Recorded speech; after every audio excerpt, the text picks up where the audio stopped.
Yo, what is good, ladies and gentlemen, and welcome to part 8, or the final part, of What If Deku Had a Titan Crystallization quirk. Let's go!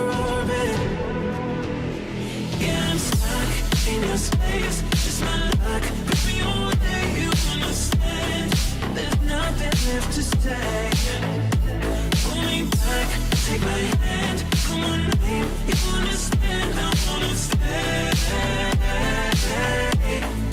'cause I don't wanna walk away,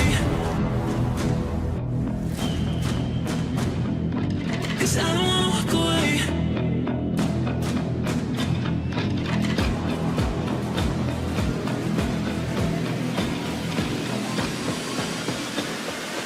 'cause I don't wanna walk away. Before this part does start up, I want to thank you for all the support that you have given on the series. It's the first part is the most viewed video on my channel, so that's pretty cool. But yeah, so I want to thank everyone for all the support that you've given me through. I'm sorry for the massive amounts of inconsistency, not just with this series, but with like my entire channel. So yeah, I'm extremely sorry about that. I just have a lot of other responsibilities, helping out my family, helping out, like, I had schoolwork through last year. This year I'm not at school, but yeah, I just have to help out the family a lot, so yeah, that's what's been kind of holding me back at the moment, but I've been trying. Hopefully that's easy, hopefully you're able to do it, but anyway, that's pretty much that. But yeah, so just remember, like, all the stuff down in the description, everything down there, music, all that music, and yeah, that's pretty much that. So all the links down in the description are Saints, etc, etc. And yeah, that's pretty much it. Just remember, if you enjoy this video, be sure to like, subscribe, all of that jazz. And yeah, if you have anything to say, comment it down below, that'll be cool. But yeah, anyway, that's pretty much that. So just remember, God is awesome, you guys are too, and let's just get straight into this epic what if. After he's given his provisional hero license and everything kind of wraps up, Deku does head back home, waiting for the next day of school. Over this time, All Might does retire because he's got a successor and he sees that the future is in good hands, so yeah, he does retire. After a few days to give the students time to process the near-death experience that they had again, Deku hangs out with Mina and Kirishima again until they come back to school. We wouldn't normally do this, however. Since you all have experienced multiple villain attacks, we have decided to let you first years go for your provisional hero license. Midoriya has already got his due to his participation and my major contribution in the defeat of the League of Villains. This will be in the next coming week, so you need to prepare. Over these next few days, you will be working on your special hero moves. Everyone gets excited at the prospect that they'll finally be able to use their quirks freely in public. Them getting ready and training for this coming hurdle for them to overcome and become greater heroes. After a few days, Deku has come up with multiple different special moves. The new and improved Wrathful Judgment, where multiple long shards and spikes of differing sizes form around him, shooting at high speeds towards the selected target. Wrathful Hammer, a giant warhammer that can break through pretty much everything, having a 100% mortality rate if impact is made. Glass Sheet, blasting an instant sheet of ice burst across the ground and pretty much everywhere in a radius and diameter of a radius of around 5 to 10 kilometers, or 3.1 to 6.2 miles approximately, trapping everyone there in an unbreakable cocoon. and diamond armor, where he covers himself in a crystal armor, limiting his maneuverability but drastically increasing his defense. If you've seen Attack on Titan, he's kind of like, yeah, like I assume you've seen Attack on Titan if you're watching this. So yeah, pretty much he's literally a blue or white armored Titan. So instead of the yellow, it's blue or white. So yeah. Kirishima does also make a few new hero moves of his own as well. With him having the red Riot Unbreakable, which we already know of, but it's less of a special move now since it's been shadowed by multiple other better moves. So yeah. Obsidian Shield, which is where he covers himself in a state harder than unbreakable, with his skin turning like a carbon black but shiny black color, but having less of a rocky surface, kind of like his normal hardening, maybe even less. Next one being Nokia Guard. It speaks for itself. Like, this thing is literally unbreakable. Like, his other one's called Unbreakable. Bro, this thing will never break. This thing could survive the planet exploding. Yeah, so it does speak for itself. His body turning into like rock hard, like his Unbreakable, looking like his Unbreakable, but with black skin, with a red tint to it, as he has reached the absolute limit of unbreakableness. The rest of his moves being the same, with red gauntlet and red counter, all of his punchy moves being the same. After a few weeks, the students finally get to the provisional hero licensing exam, where they're greeted by multiple strange figures from different schools, like Shuketsu High and Shukabutsu Academy. I completely butchered that. But yeah, like the other schools with like Yoshindo and all those guys. Skipping over it briefly, since Deku passed and got his hero license like already, everything goes the same, except replacing Deku with Kaminari, and Kirishima ends Seiji's career with Bakugo. Bakugo and Todoroki still fail due to the same reasons as canon, but yeah, they'll still be going to the remedial courses. After a few days, the class are told about the hero work studies, until the day arrives that the big three introduce themselves, leading Mirio to picking a fight with everyone. Once they get to Gym Gamma, they start to question him, but he tells them he's totes real, like, he's for totes real, he totally wants to fight them all. Todoroki's still not participating, since he didn't feel like he didn't pass the other exam, so he decided not to do it. As Mirio soon tells them to go, Bakugo blasts in, not going to take Mirio down immediately, but his explosion just going through him, before getting a solid punch straight to the gut, flooring Bakugo immediately. He then takes down the rest of the students with relative ease, until it's just Izuku, Kirishima, and Kaminari left. Mirio goes in to punch Deku, only for his fist to hit Deku's crystallized helmet, Deku then activating diamond armor. Mirio then goes for the next best thing, Kaminari. Since Kirishima has already activated Obsidian Shield, he goes to attack Kaminari.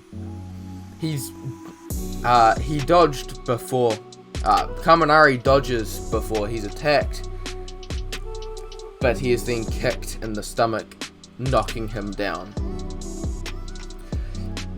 Afterwards, Deku goes in to blast him with a wave of crystal. However, Mirio just phases through it. As he's preparing for another hit, Mirio pops up in front of Kirishima before punching him square in the gut. But it does nearly nothing. Kirishima's hardening is too strong. Before Mario could really react, a pillar shoots up from beneath him, forcing him back as he permeates through the floor once again. He then tries to make Deku and Kirishima hit each other, but their teamwork is too in sync and it just doesn't work. It eventually comes to the point where Mario just stops the match. Wow, you two are very good. If we kept going, I think that fight would have gone on forever. Rubbing the back of his head. He then explained how work studies are very beneficial and how if they ever got the opportunity to go to one, that the class should definitely take it. After this, a few days pass as the class goes on as usual until Izuku and Kaminari are asked to the teacher's lounge, where All Might and Mario explain how they should go to Sir Night's agency for a work study. The two agree that they will go and check it out, as the next day, Mario takes Deku and Kaminari to Night's agency. Kirishima would have taken it, but Fat Cum had already requested a work study for him, which he gladly accepted. When the three students enter the room, they see Night Eye there with one of his sidekicks, Bubble Girl, strapped to some sort of tickle torture device. Once he sees the trio walk in, he stops and releases the sidekick as she and Mario walk out on command, leaving the three of them in the room. So, you're Izuku Midoriya, the one who helped All Might at Kamino. Pass me the sheets, I'll sign yours. But, Kaminari, was it? You'll have to prove to me why you should be here. Him signing Izuku's papers, Deku leaving the room immediately after, leaving Kaminari there with Sir Night-Eye. 5 minutes pass as Kaminari and Night-Eye walk out. They're both in. Meet here tomorrow. Your work study starts then. A few days pass as they get settled into the agency, as they set out on their first patrol a few days later. But not before being told about their objective, and how if they run into him, do not engage. Once they set out on their patrol, they all make small talk, etc, etc. That is until something bumps into Deku's leg. Him looking down to see a little girl on the ground. Hey, are you okay?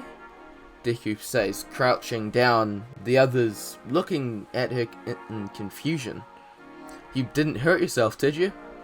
Deku looking down at her as she grabs onto his clothes, not letting go. What's wrong?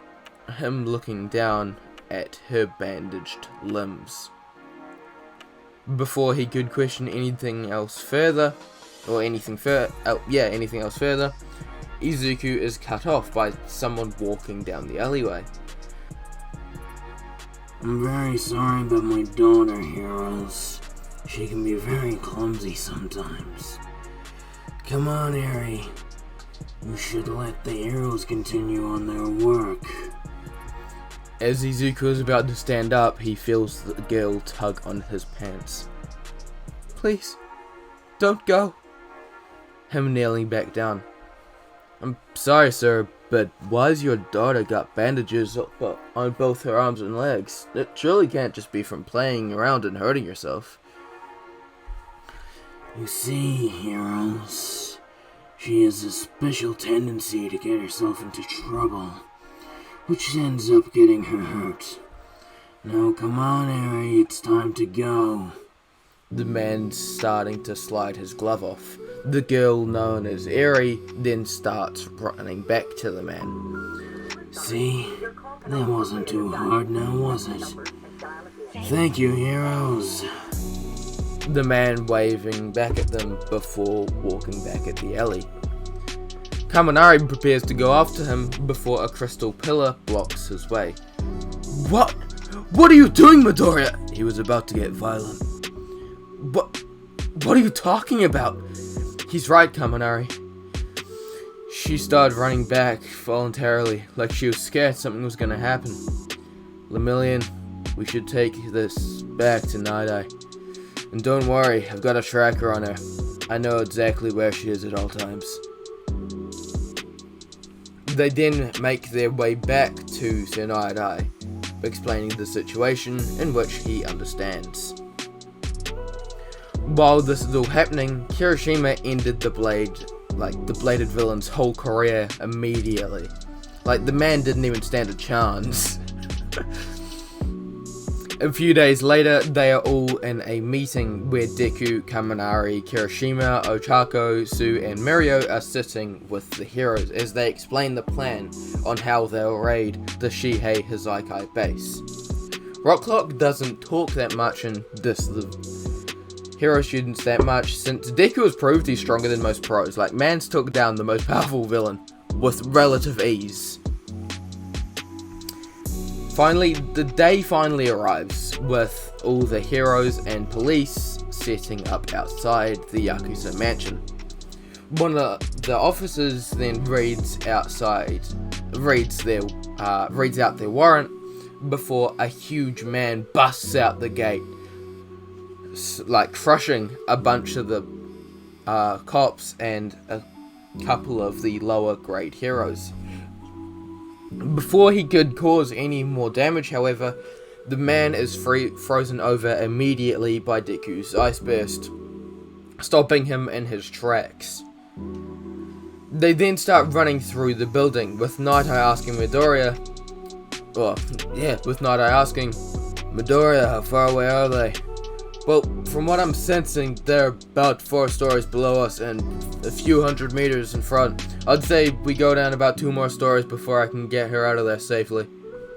The heroes nod at Deku's explanation until they're interrupted by the room moving and shifting and warping, forcing Kirishima and Fat Gum into another room. The rest of them keep moving forward, the Deku glassing over the entire room, with the villain, known as Mimic, then moves into the ice burst, which Deku wanted, as he pulls the villain into view with his ice burst manipulation before Aizawa erases their quirk, as they then capture the villain. They then make it further down into the lab until Deku stops. The heroes are a bit confused until he kneels down and slams his hand on the ground. Glass sheet! The building then getting completely enveloped in crystal before a hole tears up in the floor. Down with Shizuki, he hears a loud explosion before Eri is enveloped in a crystal-like substance, confusing all of them, until he sees a crystal tendril shoot down through the roof, pulling Eri up through the building at insane speeds. Before he could react, everyone and everything around them is frozen over. His goon Chronostasis, the truth guy, everyone is completely frozen over. Due to his quirk, Overhaul is able to escape, pretty much atomizing the crystal and blasting the crystal away, ready to chase after Eri. That is until he's punched square in the face by Mirio, and with Kaminari then coming in close behind him, starting to lay down the hands on this man. They just put their hands on him, eh? They bully him. I'm not gonna go much into it because it's not really a fight. If you want a kind of idea, it's kind of like what the Mirio versus Overhaul fight, except a lot easier in a more kind of maintained space, since he doesn't have enough time to slam his hands on the ground and destroy the entire building. So anytime he tries and uses his quirk, he's either hit by Mirio or Kaminari, with the Yakuza leader being defeated very quickly.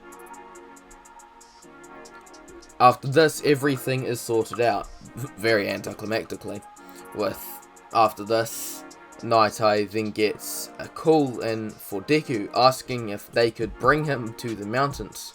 Gran Torino and a couple other heroes asking this, where they are fighting Gigantomachia. With how strong this guy is, you would expect there to be a challenge, but no, not really. As soon as Deku arrives, he immediately freezes over the villain's legs.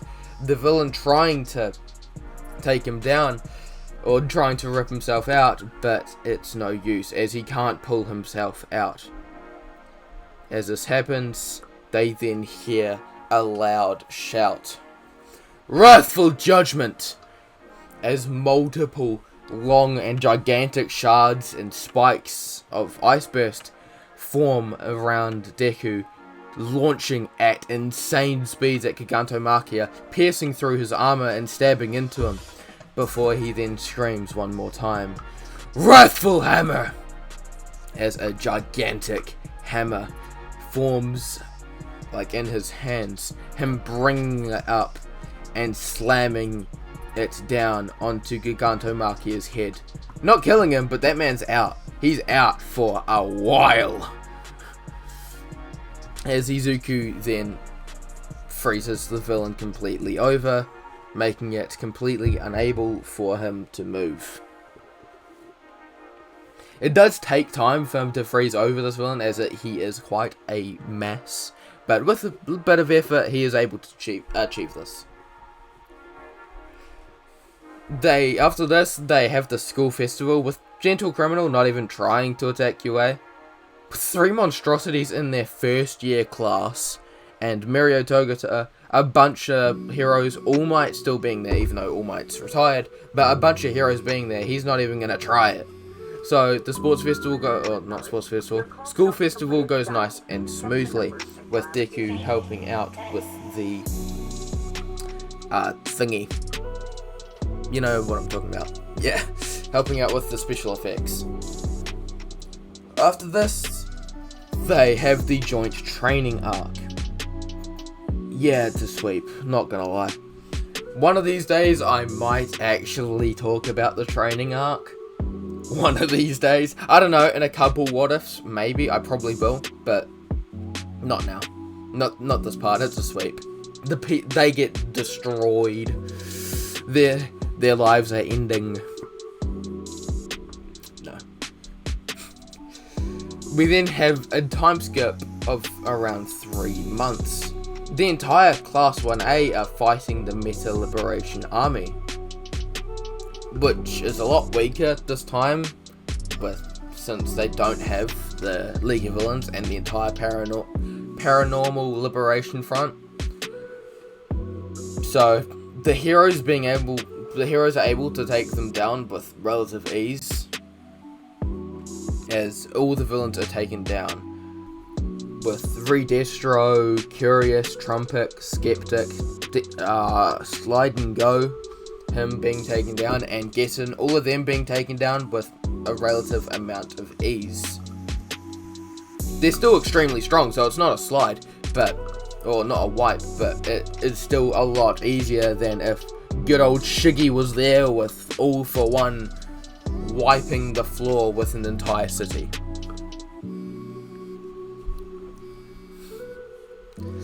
As they're celebrating their win, Deku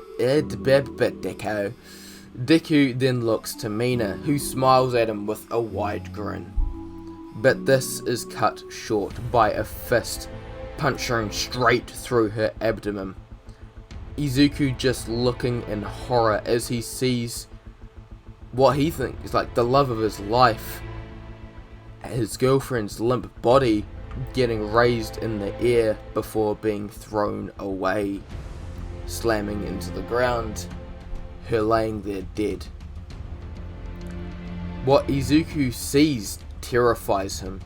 He sees a strange blue portal closing with a man, a tall man with dark grey skin and red markings all over his body, standing there with blood covering his arms and across his face. The man just stands there with a grin on his face, So, you're the Midori of this world. Prepare to join my collection. As the man lunges towards Deku with blinding speeds, only for a punch directed towards him collides with a different target. Nokia guard! Izuku looks in front of him to see Kirishima there, protecting him, only for a red beam to shoot straight through Kirishima's chest and hitting Izuku across the side, killing Kirishima instantly as Izuku falls to his knees, kneeling there grasping his side in pain and just kneeling there in shock, tears welling up in his eyes as he looks up at the man, giving the monster in front of him a stern look filled with rage, grief, and determination, with a little bit of fear along in there as well. As they stare each other down, the man is blasted by a wave of ice before being electrocuted. Kaminari then hits the villain with a 45% smash, being followed up by a blast of fire, forcing him back a little, but not enough. As Kaminari goes in for another hit, he's stabbed by multiple grey tendrils all over his body. Before anyone could really react, Kaminari is then ripped apart into multiple different pieces by the tendrils. I only want Midoriya. The rest of you can be on your way. The villain letting off a devilish grin. Everyone stands there in utter despair, shock and fear, completely unsure and just frozen in fear and unsure of what to do. Endeavor, Aizawa and multiple other heroes then jump into the fight. We won't let that happen, they scream, as Aizawa cancels the villain's quirk with Endeavor blasting him with fire. Whilst the fire kind of lingers around and starts to disperse, a hand reaches out to Endeavor, punching straight through his skull, his body then being launched towards Aizawa, forcing him to blink. And before he could react, this villain has Aizawa by his throat, holding him up in the air, then snapping his neck. Todoroki just stands there with Bakugo beside him. Get out of here, Midoriya. What? He wants you. We can't have that. You have to run. Aizawa's right, Deku. I hate your guts, but you're extremely strong. And we can't afford to lose you. Before he can respond, the two blast off towards the villain. Izuku just looking up in shock, unable to move due to his injury. As he's watching, he hears something behind him. Looking back to see a person walk through another portal? What? As Deku not knowing what's going on, the man reaches out his hand. Deku looking up to see that the man is him. He looks back to the battle to see Todoroki get blasted by a giant mouth beam, killing him, as Bakugo gets sliced in half soon after by one of the villain's tendrils, him dying as well. Izuku just kneels there with tears flooding his eyes before he's grabbed by a lot larger hand, pulling him into the portal. The villain seeing this, the villain launches towards Deku, trying to reach him. No! And that is the end of the series. I do hope you guys did enjoy this. This is one of my longer series. It's one of the only series I've finished. But yeah, so it's one of my longer series, but hopefully you were able to push through it and being able to make your way through it. And hopefully I was able to maintain your concentration and attention the entire time. But yeah, so hope you guys did enjoy this part. If you did, once again, be sure to like, subscribe, all of that jazz, and yeah, that's pretty much that. So I do hope you guys did enjoy. Remember, all the links down in the description. I don't know if I'll have Saints music in there or any of the other music. I might just have My Hero music, because I've got a plan for different videos now, but I'm not sure if I'll start with that now or if I'll start later on. I might start later on. So yeah, Saints, he's probably going to be down in the description. And yeah, that's pretty much that. So I do hope you guys did enjoy this part. And yeah, just that's pretty much that. Remember, Crown Fiend thumbnail. Thanks, big man. And that's that. If you guys have any comments or suggestions or anything, comment them down below. Yeah. So once again, just remember, God is awesome. You guys are too. And I will see you guys in the next video. Peace.